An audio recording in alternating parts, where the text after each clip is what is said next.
24-এর ফলাফলেই আমরা দেখেছি যে একেবারে সবুজ ঝড়, কিন্তু এর থেকেই একেবারে 26-এ নজর রয়েছে মমতা বন্দ্যোপাধ্যায়ের তৃণমূলের। কালীঘাটে মমতা বন্দ্যোপাধ্যায়ের শনিবার বৈঠক রয়েছে।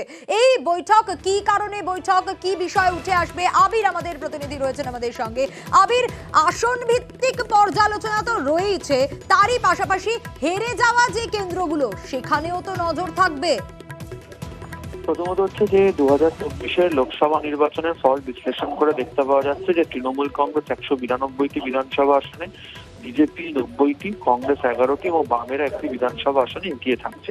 ফলে 2021-এর তুলনায় বেশ কিছু বিধানসভা আসন তৃণমূল কংগ্রেসের ভোট কমেছে, হাতছাড়া হয়েছে।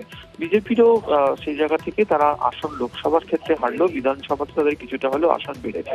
এই যে ওঠা পড়ার যে জায়গাটি তৃণমূল কংগ্রেস চাইছে যে 2026-এর আগে পুরোপুরিভাবে সেটিকে মেরামত করতে।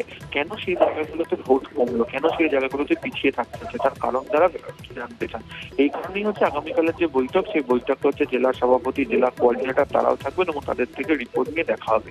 ইতিমধ্যে যে রিপোর্ট পর্যালোচনা করা হয়েছে সেখানে দেখতে পাওয়া যাচ্ছে যে পুরো এলাকাগুলোতে ভীষণ রকম ভাবে ভোটের প্রভাব পড়েছে। পুরো এলাকাগুলোতে ভোটের যে ফল সেটা অনেকটা হলেও কম হয়েছে।